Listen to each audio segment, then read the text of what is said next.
What's up everyone, Vortex23 here, and today I am bringing you guys my draft for the PDL, which is named Pokemon Draft League, ran by my buddy Tyler.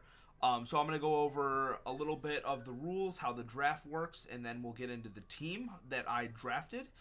This is going to be coming out on Wednesday, and then the battle will be coming out on Saturday with the team builder on Friday.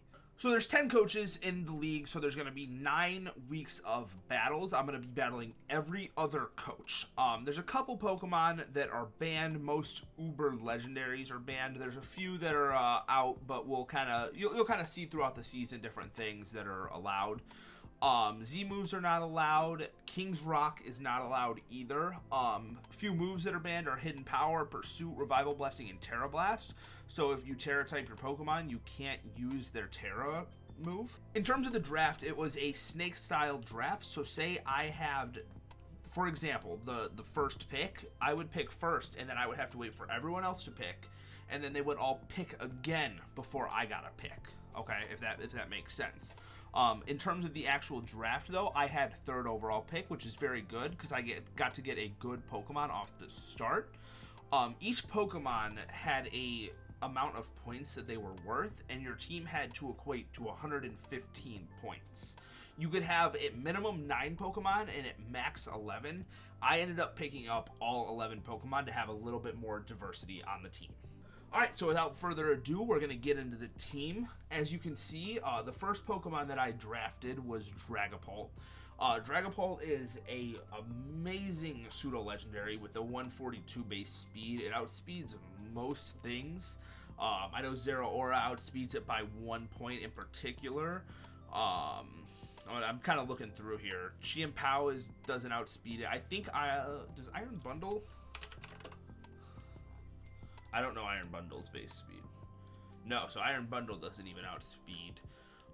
We outspeed Tapu Koko. There's a lot of the metagame that we outspeed, which gives Dragapult a really good advantage. Some of the moves that we're going to be running on it: Draco Meteor for the special set, along with like Flamethrower or Fire Blast. We have water moves in Hydro Pump, Scald, Surf, Thunderbolt. Hex is an option if we want to run a support set with Will-O-Wisp or Thunder Wave.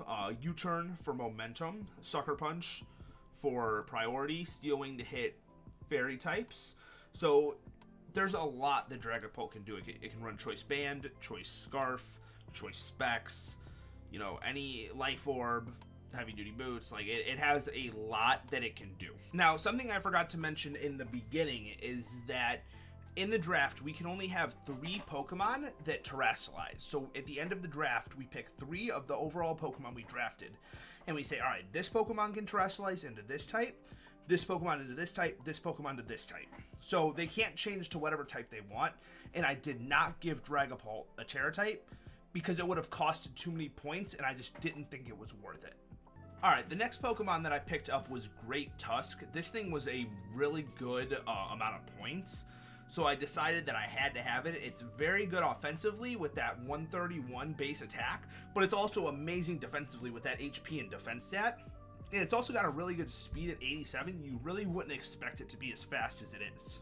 Now, you could, like I said, you can run it offensively or defensively, so Heavy Duty Boots, Leftovers, Rocky Helmet, or you can run choice items on it. You can run its special booster energy to get the 1.3 attack, or even in a speed if it wanted to, or in defense. Some moves, it has Headlong Rush and Earthquake for ground moves. Close Combat is pretty much going to be its main fighting stab, unless you want to run Body Press on a defensive set. It's got Bulk Up to set up with. Heavy Slam, Ice Spinner, Knockoff. This is one of the really good knockoff users. I can also set up Stealth Rocks. I can spin them away. So I think it's going to be really good defensively to keep hazards off of the field. I also chose not to Terra type Great Tusk as well. Alright, my third pick, since I had such a good Rapid Spinner and Great Tusk, I decided to pick up Mega Charizard. Why? Because they really complement each other, with the Drought from Mega Charizard giving the boost in whatever stat through Great Tusk's photosynthesis ability, plus Great Tusk being able to rapid spin away hazards for Mega Charizard because it can't run heavy duty boots. Your Mega has to run its Mega Ring. Now this thing launches super duper hard fire moves with that 159 base special attack with Drought. The main move is Weather Ball because it becomes 100 base power. It's stronger than Flamethrower, and it doesn't have the accuracy of Fire Blast with only 10 base power less. It also gets moves like Scorching Sands, which is really good to hit other fire types. Gets Air Slash, Dragon Pulse. Focus Blast is really important. We're probably going to be running that at some point. Solar Beam to hit water types. It has Tailwind, which it can use to set up speed for others or other teammates, but I don't see that being too important. Roost to get health back, but for the most part, this thing's just going to be hitting those hard fire attacks. And since this is a Mega, I don't believe you can terrestrialize a Mega, so I didn't even think about choosing Charizard as a terrestrialization option. Alright, we got another Gen 9 Pokemon here in Tinkaton. This is probably my favorite Pokemon from the new generation. I love this thing so much. It has the best typing in the game in Fairy Steel. Mold Breaker is a really good ability. Own Tempo also blocks Intimidate, which there are a lot of Intimidate users, Landorus Therians around, because this is a National Dex draft. I forgot to mention that. Every Pokemon is in here. The fact that I have Mega Charizard probably shows that, but I didn't mention it. This thing has the strongest move in the game in Gigaton Hammer. Gigaton Hammer is a 160 base power move. Only drawback is you can't use it twice in a row, which is fine because Tinkaton gets plenty of other moves. Play Rough, Knock Off are two really good moves that it gets. Rock Slide, Stone Edge, and it also gets some support moves in Stealth Rock, so this is a Stealth Rock user, and Thunder Wave. I don't believe it gets Toxic though, so that kind of sucks. But it also gets Encore. I didn't actually know it got Encore, so that's really good. We can lock things into setting up. Tinkaton's stats overall aren't too impressive, but they're laid out in a way that makes it work with its typing. And even though it only has 75 base attack, that Gigaton Hammer makes it so powerful because of the base power. So Tinkaton is going to be doing wonders on our team. So it was this point in the draft that I noticed that Venusaur was still sitting around, and with me having Mega Charizard to set up the Drought, I had to pick up one of the best Chlorophyll users in the game, Venusaur. What makes it so good is in Sun, Chlorophyll doubles its speed, along with the move Growth, which in Sun gives it a +2 in special attack and attack. So you get a set like Weather Ball, which gets 100 base power fire move, Giga Drain or Leaf Storm, Giga Drain, healing your health, or Leaf Storm just being a huge nuke. And then you have moves like Sludge Bomb for stab poison moves, knockoffs for support, Earth. I don't think it gets Earth Power, but I believe it gets Earthquake. Oh, it gets both Earth Power and Earthquake to hit fires. So this thing's going to be a really big sweeper, and I actually did choose to give Venusaur a Terra type. It's Terra type Fire to get Stab on Weather Ball. So up until this point in the draft, I had a lot of offense. Great Tusk did really good on defense, but it's also an offensive Pokemon. So I decided to pick up Cloyster because with that 180 physical defense, there is nothing that can break through this in one hit. Even super effective moves like Close Combat, if it's coming from the physical side, it's not killing Cloyster. Shell Armor to not be critical hit, and Skill Link are going to be its two best abilities. Skill Link makes it so that its multi-hit moves like Icicle Spear or Rock Blast hit 5 times instead of just the 2 to 5. It definitely hits 5 times, and it gets Shell Smash, so it gets to set up and sweep. So if you keep Cloyster into the late game, it's a very good sweeper. It also gets moves like Drill Run to hit Steel types. It got access to Ice Spinner, so if you're not running a Skill Link set, you don't have to risk Icicle Crash not missing.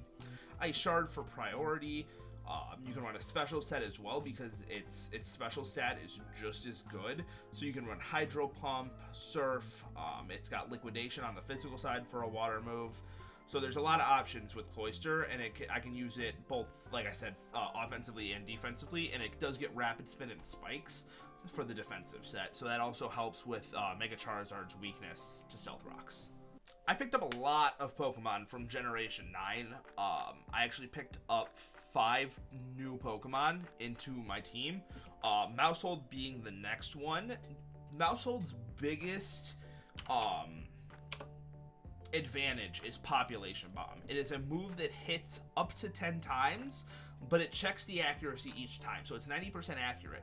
But if you give it a wide lens, that becomes 99% accurate, so you're almost guaranteed to hit all 10 times. With it only being 20 base power, you'd think it wouldn't be strong.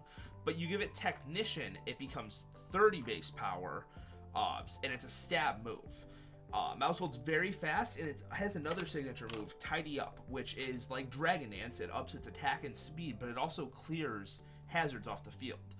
And if you haven't really noticed, my team really doesn't like hazards. I mean, Charizard is the main one, but Venusaur with its Terra Fire and Cloyster all don't like Stealth Rocks. So this is another way to get them off the field. Bite is another option, so to hit ghost types, things like that. It gets Seed Bomb, Shadow Claw. Super Fang cuts their attack, their HP in half. Switcheroo, so we can cripple a wall by giving it a choice item. U-turn to switch out. Taunt, T-Wave on support sets, Encore. So Mousehold is going to fill a couple different roles for the team, I think. One of the derpiest Pokemon from Generation 9, Bellibolt, is the next addition to our team. And I did give this Terra-type Grass to get rid of its only weakness in Ground. I chose Grass just because with Venusaur sometimes being able to Terra Fire, it just gives us a water resist that we kind of lack on the team at that point. This thing doesn't have the best moveset. It really is stuck with electric moves and then Muddy Water. It gets Sucker Punch, but its physical attack's really not that good. It does get Recovery and Slack Off though, so that's good. And it gets Weather Ball, so it can have a fire type move in Sun. So this thing's really here just to be a wall for some things. I don't imagine myself bringing it to too many battles though, realistically. So I got 2 Pokemon that do similar things, and I'm going to talk about them together. I got both Venomoth and Lokix. The thing that they share are they are both bug types with the Tinted Lens ability. Now, Venomoth is the special side, as to where Lokix is the physical side. Venomoth is, I think, the better user of Tinted Lens because it gets Quiver Dance to set up, Sleep Powder to put its opponents to sleep. So you can Sleep Powder and then Quiver Dance up. It gets Psychic, Bug Buzz, Sludge Bomb. I'm trying to look through its moveset here. Giga Drain, Energy Ball. Those are some of the best moves that it has. But it's really good because Tinted Lens makes it so that it's not resisted. So a Steel type wouldn't resist Bug Buzz. It would do neutral damage. So they do a ton of damage. Lokix on the other side, like I said, is physical. So this thing has First Impression and Sucker Punch. So it's a really good priority user. Other moves like Throat Chop, U-Turn, or Leech Life. Like I said, it really takes advantage of its stabs with the Tinted Lens. And I gave Lokix Terra Bug, so its First Impressions do a lot more damage. So I drafted this Pokemon before I drafted Lokix, but I wanted to talk about Venomoth and Lokix together. But we have Xatu here. Xatu is a Magic Bounce user, so another way to prevent entry hazards. We have 2 bug types that I just mentioned that are both weak to Stealth Rocks, so I figured Xatu would work to bounce back any hazards. It does really well with heavy duty boots in a support. Since it has Haze and Teleport, so it can take a hit, teleport out, Haze to get rid of any stat boosts. It can set up with Calm Mind and use stored power. That's always an option. It's got U-turn, so if you don't want to teleport, you can U-turn out. Got Thunder Wave, Toxic, and it also has a Trick Room option if I decide to go that route. My team isn't too good with Trick Room, but it's always an option. But yeah, that is the team.